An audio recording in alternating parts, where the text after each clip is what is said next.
स्वागत है आप सबका दिन भर की तमाम बड़ी और अहम खबरों के साथ मैं हूं कवींद्र। शुरुआत हेडलाइन से। राहुल गांधी ने नोटबंदी को बताया गलत फैसला। संसद परिसर में 200 विपक्षी सांसदों ने मनाया काला दिवस। गतिरोध पर राष्ट्रपति ने जताई चिंता।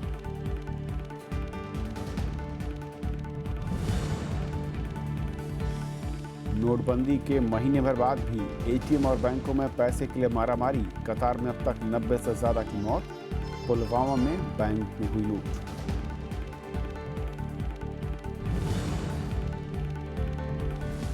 रेल टिकट और पेट्रोल डीजल के लिए ई पेमेंट पर आधे से पौन% की छूट। जीवन बीमा में 8% का लाभ। कार्ड से 2000 तक लेन देन पर सर्विस टैक्स नहीं लगेगा।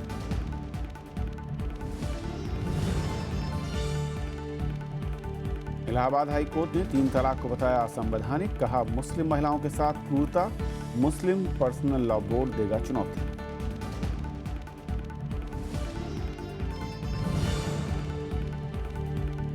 जजों की नियुक्ति में देरी पर संसद की स्थायी समिति सख्त। पद खाली होने से पहले नियुक्ति प्रक्रिया शुरू करने की सिफारिश। सुप्रीम कोर्ट और हाई कोर्ट के जजों की बढ़े रिटायरमेंट उम्र।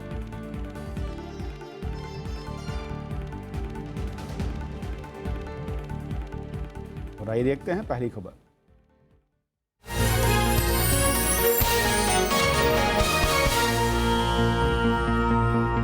इलाहाबाद हाई कोर्ट ने 3 तलाक को असंवैधानिक बताया है। 3 तलाक से जुड़ी याचिका पर सुनवाई करते हुए उसने कहा कि इससे मुस्लिम महिलाओं के अधिकारों का हनन होता है और कोई भी पर्सनल लॉ बोर्ड संविधान से ऊपर नहीं है।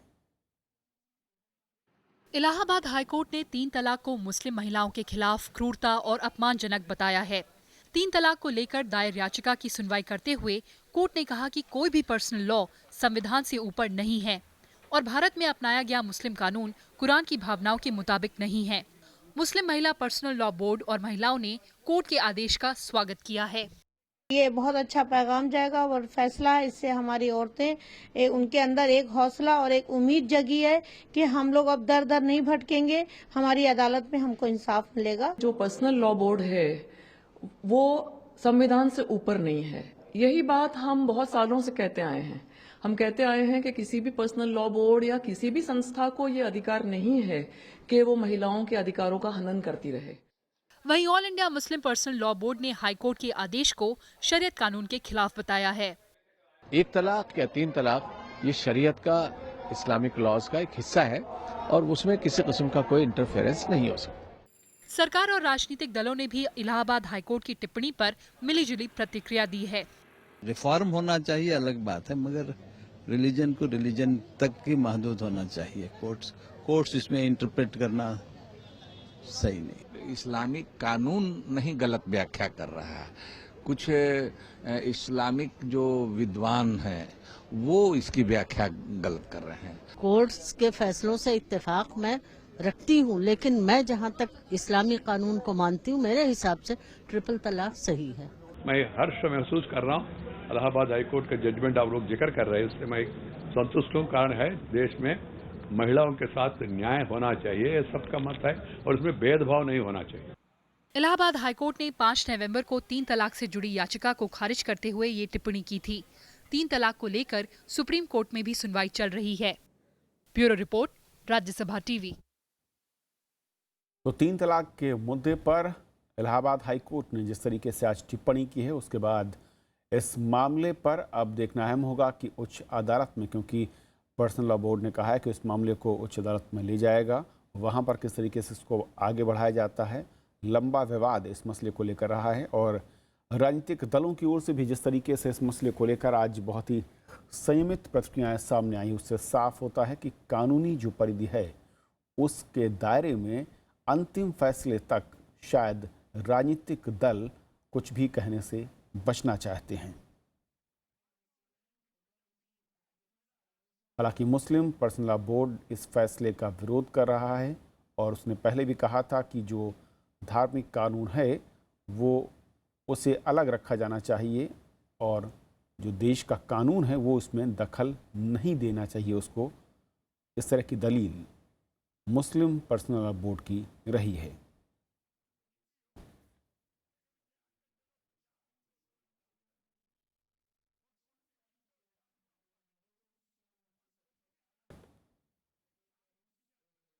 कोर्ट ने ये भी कहा है कि इस कानून के चलते मुस्लिम महिलाओं के साथ अत्याचार होता है और उनकी जो हक हैं वो उनसे छीने जाते हैं।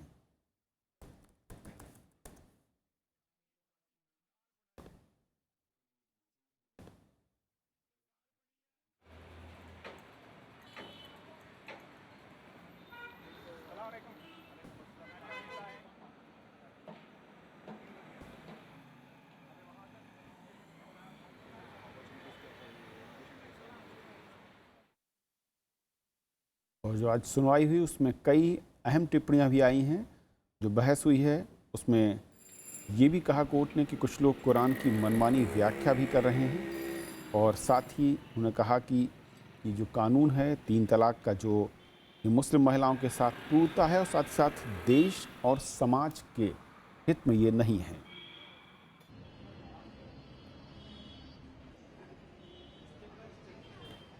और विकास सिंह हमारे साथ जुड़ रहे हैं, former regional solicitor general of India. Vikas ji, स्वागत है आपका।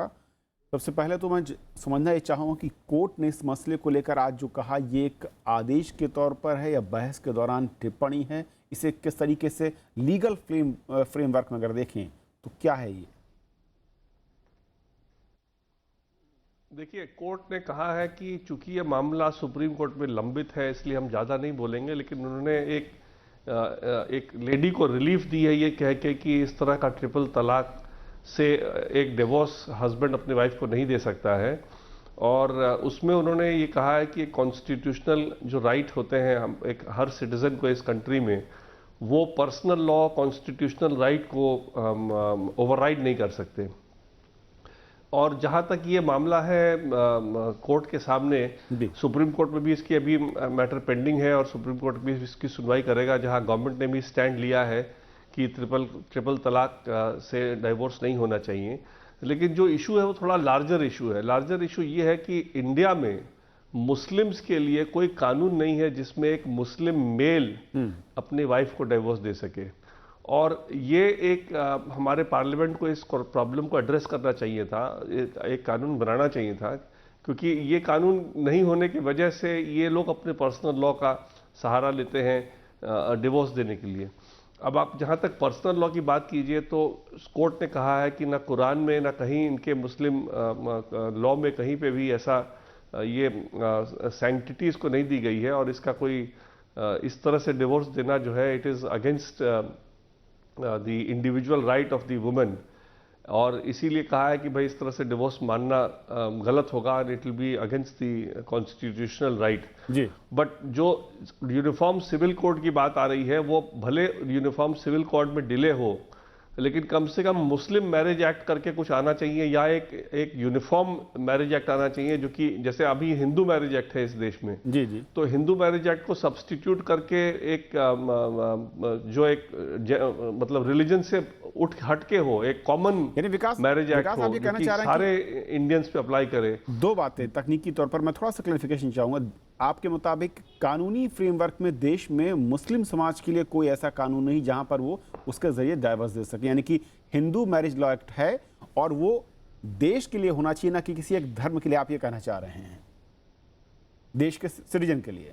बिल्कुल। और जैसे देखिए अब हमारे यहाँ जैसे अगर हम इसको एक इसी आर्गुमेंट को थोड़ा अगर आगे लेकर के चले तो अगर हिंदू कहें कि हमारे यहाँ सती जो है वो जस्टिफाइड था और सती हमारे पर्सनल लॉ में है, तो हमारी महिलाओं को जला देना चाहिए जब हस्बैंड का डेथ हो जाता है, तो सती को अबॉलिश एक जमाने में किया गया ना, तो अल्टीमेटली सती को जब अबॉलिश किया गया तो उसी तरह से एक रिग्रेसिव एक एंटिकेटेड लॉ है, जो एक लॉ जो एक आज के मॉडर्न युग में उस लॉ को आप उस पर्सनल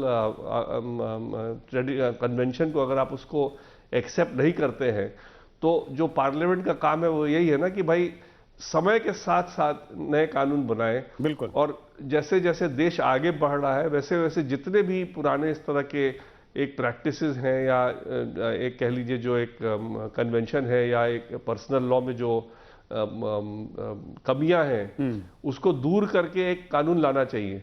तो इसलिए हमारे हिसाब से मुस्लिम लॉ में ये जो कमी है इसको सरकार को जल्दी से जल्दी एड्रेस करना चाहिए। एक कोर्ट में स्टैंड लेना एक अलग बात है, लेकिन एक कानून बनाए और इस कानून को एक सब पे लागू करे। जी, मैं इसी पॉइंट पे एक सवाल मेरे मुस्लिम्स पे, ज़हन में था विकास, जिसमें कि जो हर औरत इस देश की है, मामला उसको क्योंकि सुप्रीम कोर्ट में है और ऐसे कानूनी प्रोटेक्शन हो, जैसा कि आपने कहा आज के दिन होता क्या है कि ज्यादा उम्र हो गई, समाज के लिए कोई ऐसा यंग लॉ लड़की नहीं के है, चक्कर में पड़ गया, उसको डिवोर्स दे दिया। तो इसलिए ये लॉ चीज नहीं का होनी ना चाहिए। होना, क्या ये वाकई एक बड़ी दलील होगी सुप्रीम कोर्ट में? अगर 3 तलाक के मसले पर अदालत चाहे भी उसको आगे ना बढ़ाना, तो ऐसे में अगर कानून नहीं है तो फिर एक रिलीफ जरूर मिल सकता है, क्योंकि हमारे देश में अगर उनके लिए कोई कानून नहीं है तो पहले सरकार को कानून बनाना होगा। नहीं, वैसे तो कट गया बीच। चलिए, शायद विकास जी तक संपर्क नहीं हो पा रहा, आवाज़ नहीं जा रही, लेकिन ये बहुत अहम बात विकास सिंह ने बताई कि तकनीकी तौर पर यानी कि कानूनी तौर पर देश में मुस्लिम समाज के लिए अगर उन्हें तलाक लेना है तो कोई भी ऐसा देश में कानून नहीं है। शायद इसी के चलते, इसी कानून की कमी के चलते इस मसले पर आगे कानूनी जो लड़ाई है वो कितनी मजबूत या कमज़ोर होगी, ये बहुत अहम होगा। फिलहाल पहली खबर में इतना ही। वक्त ब्रेक का है, ब्रेक के उस पर कुछ और खबरें।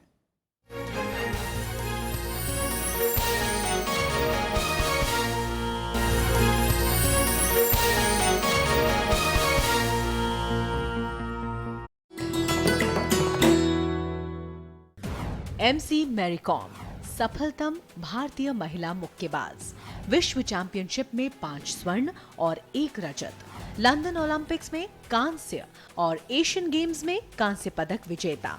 5 फीट 2 इंच लंबी मैरी को किया जाता है दुनिया की सफलतम महिला मुक्केबाजों में शुमार। खेलों में वरिष्ठ योगदान के लिए उन्हें मिले हैं पद्म भूषण, अर्जुन अवार्ड और राजीव गांधी खेल रत्न पुरस्कार।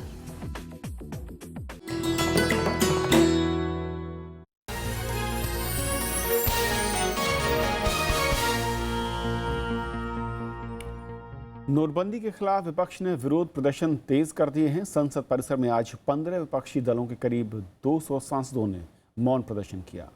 कांग्रेस उपाध्यक्ष राहुल गांधी ने इसे प्रधानमंत्री का मूर्खतापूर्ण फैसला भी करार दिया। नोटबंदी को 1 महीना पूरा हुआ तो विरोध में विपक्ष ने संसद परिसर में प्रदर्शन किया। विपक्ष ने इस दिन को काला दिवस के तौर पर मनाया।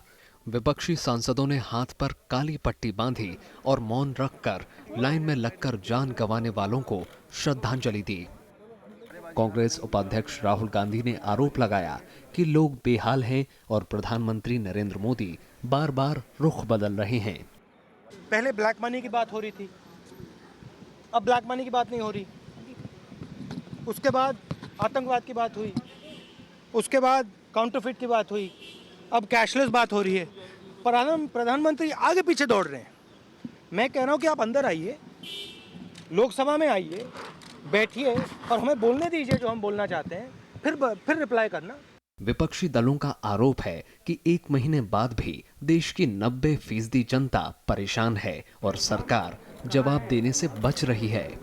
पूरे देश में अफरा तफरी का माहौल पैदा हो गया है, आर्थिक इमरजेंसी जैसे हालात पैदा हो गए हैं, तो जो विपक्ष है तो वो 90% लोगों की जो बात है, दुख तकलीफ है, पीड़ा है, तो वो उसको रखना चाहता है। बड़े से लेकर छोटे तक कोई बचा नहीं जो पीड़ित न हो, जो दुखी न हो, जो कष्ट में न हो, वो सब के सामने रखना चाहता है विपक्ष, लेकिन गवर्नमेंट इसके लिए तैयार नहीं। चंद लोगों को फायदा मिल रहा है वो तो नजर आ रहा है और बाकी लोग पिस रहे हैं और उनकी जिंदगी बर्बाद हो रही है।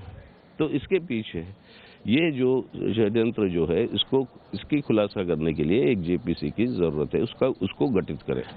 पश्चिम बंगाल की मुख्यमंत्री ममता बनर्जी ने आरोप लगाया कि नोटबंदी के नाम पर जनता को परेशान किया जा रहा है, इसलिए प्रधानमंत्री सफाई दें।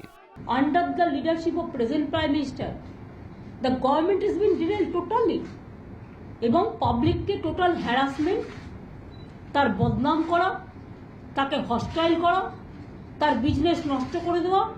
सरकार ने विपक्ष के काला दिवस को काले धन का समर्थन दिवस बताया। उन्होंने कहा कि प्रदर्शन सदन का अपमान है। They are now saying that they are observing 1 month of this as काला दिवस। मैं उनसे पूछना चाहता हूं कि ये काला दिवस है, काला धन का समर्थन दिवस है। 8 नवंबर को प्रधानमंत्री ने 500 और 1000 के पुराने नोट बंद करने का ऐलान किया था। इसके बाद से विपक्ष लगातार इससे हो रही परेशानियों का मुद्दा संसद के भीतर और बाहर उठा रहा है। नवविक्रम सिंह के साथ ब्यूरो रिपोर्ट, राज्यसभा टीवी। विपक्ष और सत्ता पक्ष के बीच जारी गतिरोध के चलते आज भी राज्यसभा में नोटबंदी पर चर्चा नहीं हो सकी। कांग्रेस समेत विपक्षी पार्टियों ने नोटबंदी की वजह से जान गंवाने वाले लोगों को सदन में श्रद्धांजलि की मांग की, तो वहीं सरकार ने विपक्ष पर चर्चा से पीछे हटने के आरोप लगाए। गतिरोध के चलते सदन की कार्रवाई कई बार बाधित हुई। सदन में गुरुवार को भी गतिरोध की वजह से नोटबंदी पर चर्चा नहीं हो सकी। नेता विपक्ष गुलाम नबी आजाद ने आरोप लगाया कि सरकार की गलत नीतियों की वजह से अब तक 100 से ज्यादा लोगों की जानें जा चुकी हैं। उन्होंने नोटबंदी की वजह से जान गंवाने वाले लोगों को सदन में श्रद्धांजलि देने की भी मांग की।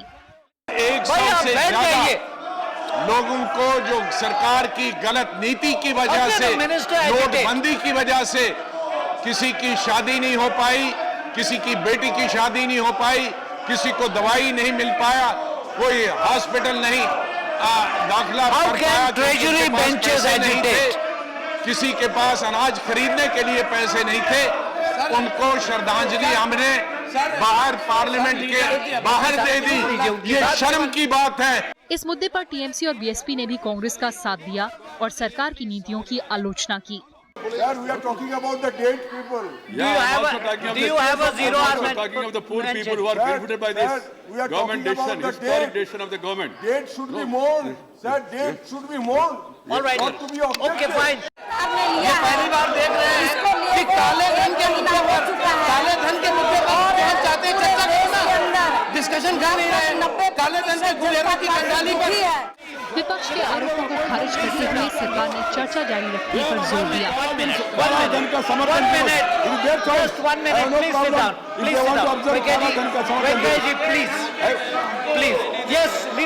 सत्ता पक्ष और विपक्ष के बीच गतिरोध की वजह से पहले शून्यकाल और फिर प्रश्नकाल की कार्यवाही बाधित हुई।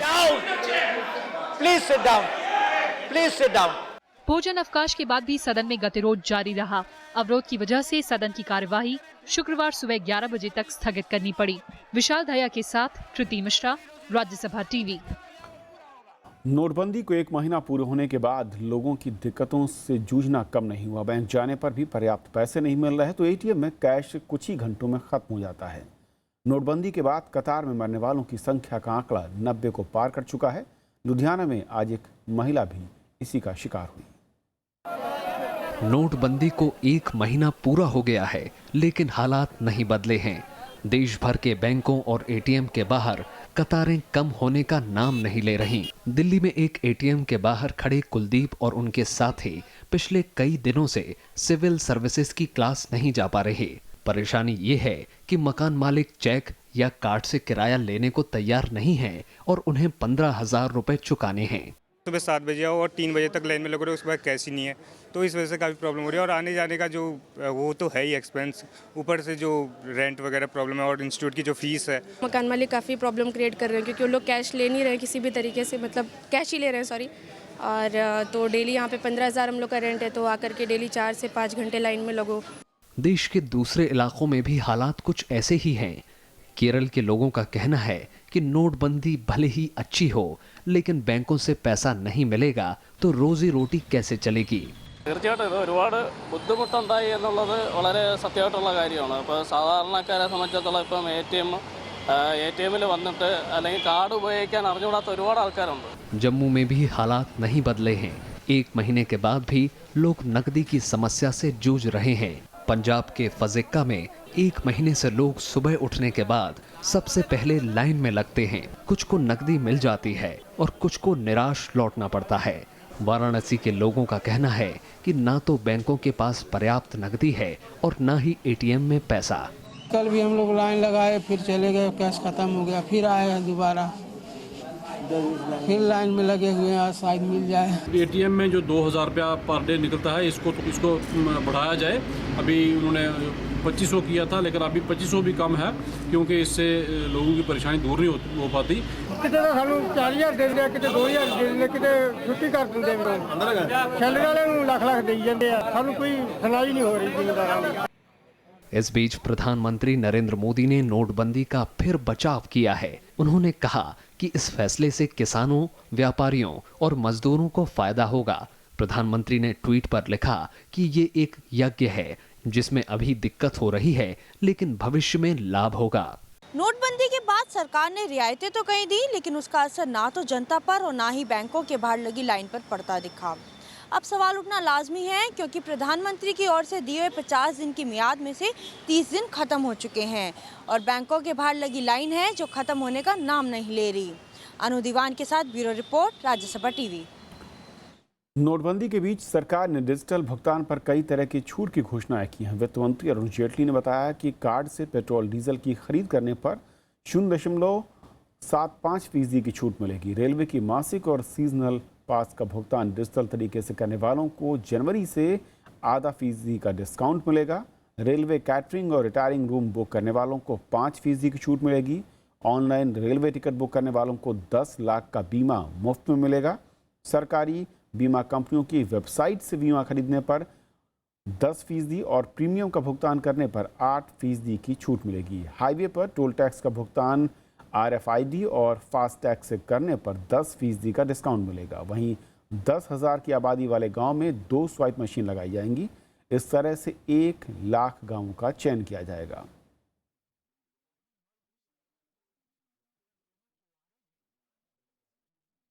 चेन्नई में 2 सराफा कारोबारियों के यहाँ 100 किलो सोना और 90 करोड़ की नकदी बरामद की गई है। आयकर विभाग ने ये छापा अन्ना नगर और टी नगर में मारा। नकदी में 80 करोड़ के पुराने नोट और 10 करोड़ के नए नोट हैं।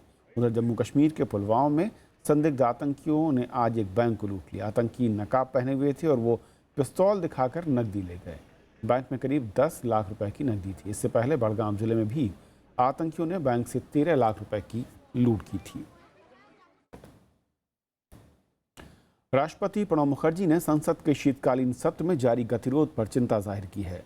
दिल्ली में डिफेंस स्टेट संगठन की बैठक में राष्ट्रपति ने कहा कि संसद में गतिरोध किसी भी रूप में स्वीकार्य नहीं।